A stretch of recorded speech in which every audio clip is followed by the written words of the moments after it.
Very good morning to all. This is class 9th, Social Science, Part History, Chapter number 1, The French Revolution. And today my topic are first, the struggle to survive, and second is middle class in wages and into privileges. Okay? So students, जैसे कि आप topic देख करके समझ गए होंगे कि आज का हमारा टॉपिक क्या है। जैसे कि फर्स्ट जो लिखा है द स्ट्रगल टू सर्वाइव यानी जीने के लिए संघर्ष, जैसे कि हम लोग प्रीवियस वीडियो में इसको हम लोग पढ़ चुके हैं। एक बार फिर से इसको हम लोग समझेंगे।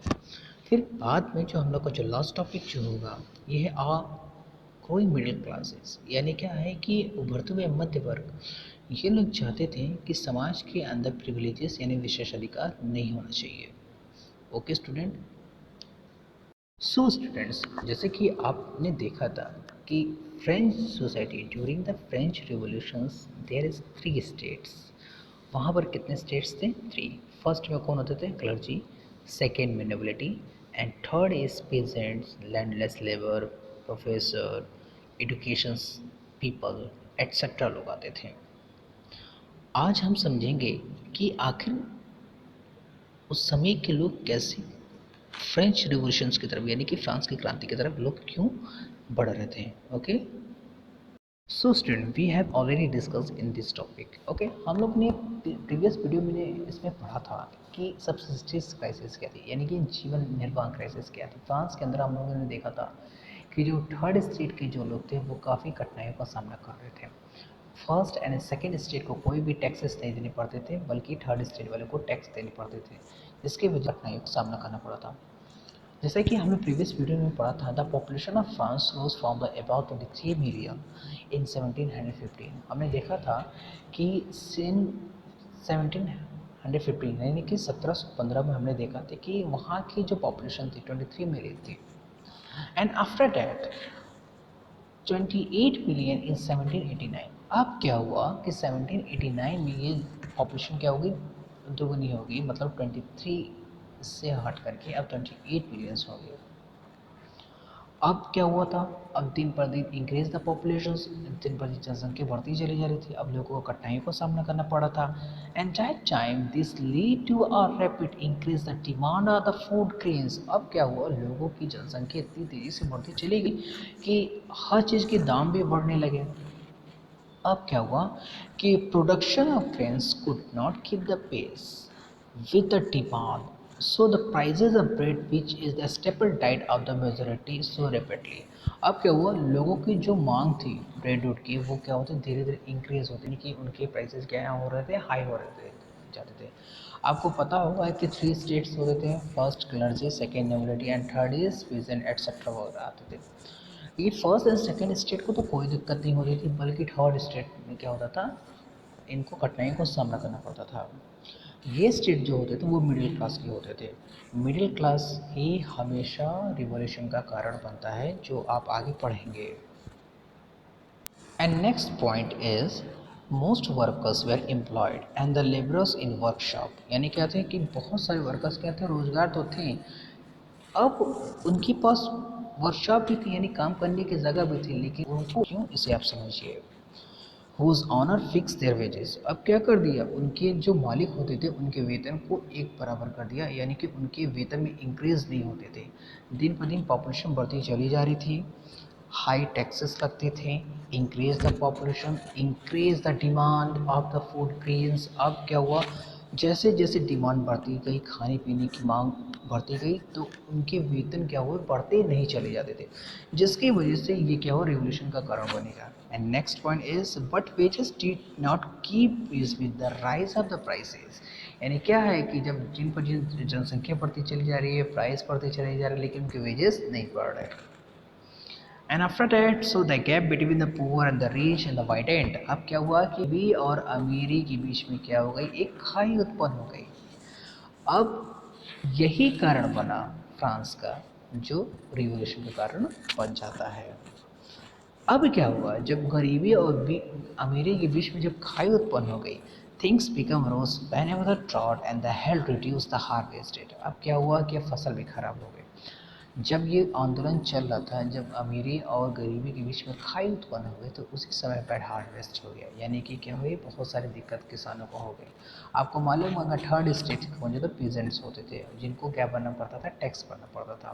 क्लर्जी और नोबिलिटी को उससे कोई नहीं मतलब था कि हार्वेस्ट खराब हो रहे हैं या अच्छे हो रहे हैं, उनको तो टैक्स चाहिए था। आफ्टर दैट इससे हम लोग क्या बोल रहे हैं, सबसिस्टेंस क्राइसिस, विच मीन्स जीवन निर्वाह, and something that occurred the frequently the fast during the old age। इस इमेज को ध्यान से देखिए, ये हैं जॉन लॉक, एंड नेक्स्ट ये हैं जीन जेन रूसो, जिनके बारे में आप आगे पढ़ेंगे। And second topic is a growing a middle class. So student, जैसे कि आप यहाँ पे मिडिल क्लास को समझ रहे हैं, अब इसे ध्यान से समझिएगा। आपको क्या याद रखना है कि 3 स्टेट्स होते थे। फर्स्ट में जो आते थे, सेकेंड में नोबिलिटी, एंड थर्ड में professional, education person, businessman, landless labour, peasants etcetera लोग आते थे। ये बहुत ही इम्पोर्टेंट है, जिसे आप समझिए। जैसे कि यहाँ पे लिखा है the growing middle class. The 18th century witnessed the emergence of social group, term and the middle class, who earned their wealth through the overseas trade from the manufacturing of goods and the professions। अब इसे ध्यान से समझिए। मैंने आपको बताया कि third state में कौन आते थे, बिजनेसमैन। बिजनेसमैन क्या करते थे, व्यापार करते थे। ये एक देश से दूसरे देश से क्या करते थे, व्यापार करते थे। अब आपको ये पता होगा, बिजनेसमैन वही हो पाएगा जो क्या होगा, एडुकेटेड पर्सन होगा, जो पढ़ा लिखा होगा, तभी तो एक देश से दूसरे करके व्यापार तो कर पा रहा है। And in the past peasant and workers had participate the revolts against the increasing taxes. अब क्या हुआ था कि जो पीजेंट्स थे, जो वर्कर्स थे, वो क्या करते थे, वो आंदोलन तो करना चाह रहे थे, लेकिन वो कर नहीं पा रहे थे, क्योंकि आपको पता वो सोसाइटी के अंदर 3 स्टेट्स हैं, क्लर्जी नोबिलिटी, इनके पास प्रिविलेजेस था, यानी कि विशेषाधिकार था। भाई, जो बच्चा जन्म लेता था उनको विशेषाधिकार दिया जाता था। But they lacked the means and the programs to carry out full scale the measures that would bring about the change of social and economic order। ये थर्ड स्टेट के लोग थे, इनका मानना था कि समाज के अंदर हमें क्या करना चाहिए, परिवर्तन करना चाहिए, क्योंकि 3 स्टेट्स थे, ये 2 स्टेट मिलकर के समाज को क्या करना था, विनाश कर रहे थे। And after that, this was left to those the group within the third states who had become the proposal that had access the education the new ideas। जैसे कि मैंने आपको बताया कि जो थर्ड स्टेट के लोग जो होते थे, वो क्या होते थे, पढ़े लिखे होते थे, जिसमें businessman, professor, education people, businessman, peasant, landless labour, ये लोग क्या थे, पढ़े लिखे लोग थे, में कुछ करना चाहते थे। इसके साथ ही साथ the 18th century the witness the emergence the social groups, जैसे कि आप यहाँ पे पढ़ चुके हैं। अब क्या हुआ कि समाज के अंदर धीरे धीरे क्या होता था, परिवर्तन आने लगा। आप देखे थे कि expanding the oversea the trade from the manufacture the goods such as the woollen and the silk textiles. ये लोग क्या करते थे, जो बिजनेसमैन होते थे, वो दूसरे देश से जाकर के क्या करते थे, व्यापार करते थे। अब हमें ये देखना है कि थर्ड स्टेट के अंदर कौन आते थे। In addition to merchant and the manufacturers third estate included the professions such as the lawyers and administrative officials. All this were educated. आप जानते हैं जो प्रशासनिक सेवा होगा, जो प्रोफेसर, वो क्या होगा, पढ़ा लिखा तो होगा ही। एंड इसके साथ ही साथ वो किस में विश्वास करते थे, ये देखना है हमें।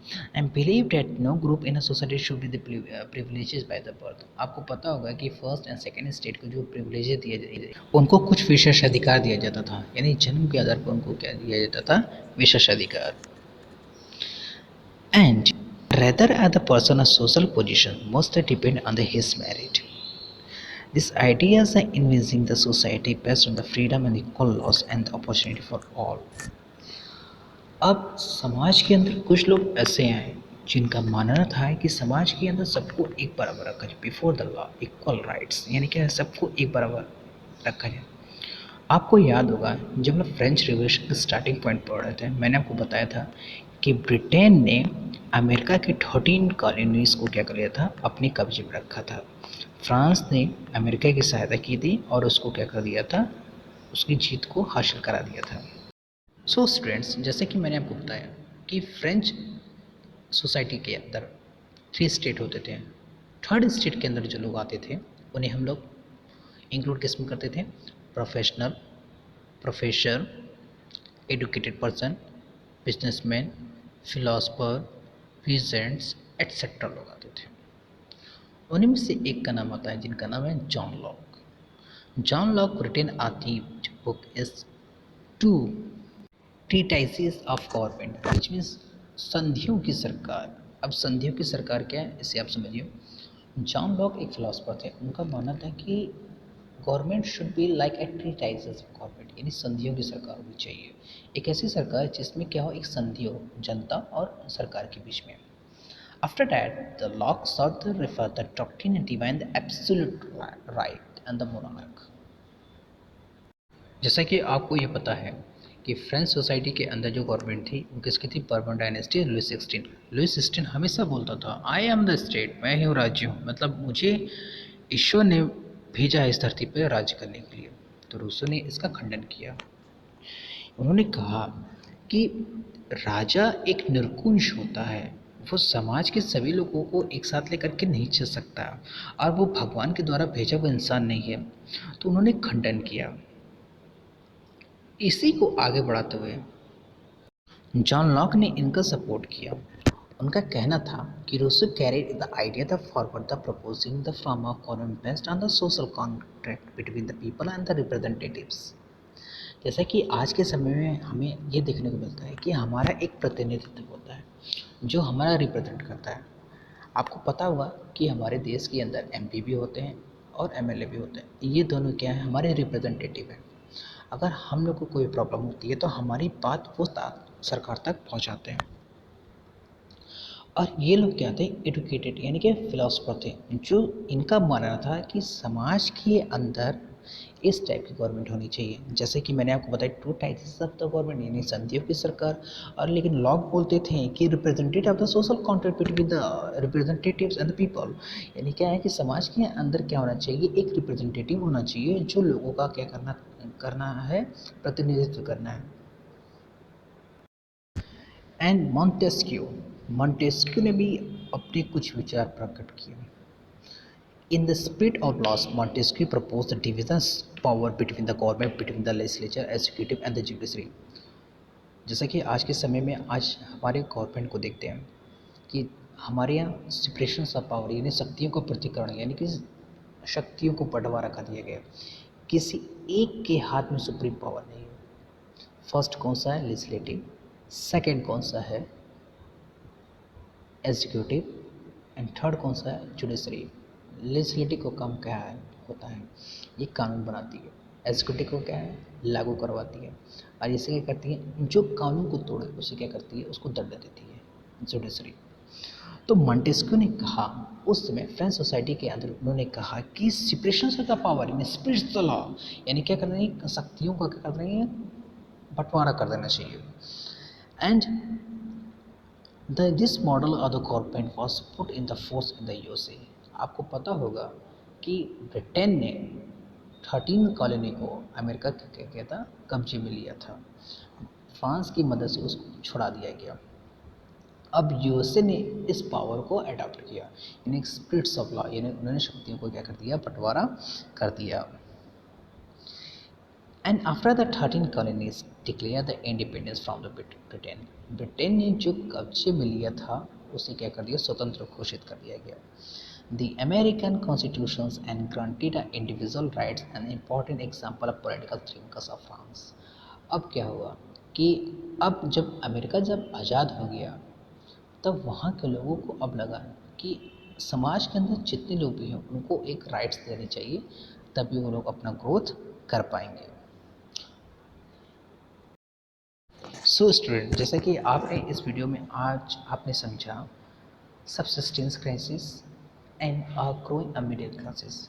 सो स्टूडेंट, नेक्स्ट वीडियो में आप पढ़ेंगे the outbreak of the revolution, यानी कि क्या कारण था कि क्रांति तेजी से बढ़ती चली जा रही थी। So student, next video you will be studying the outbreak of the revolution. Thank you.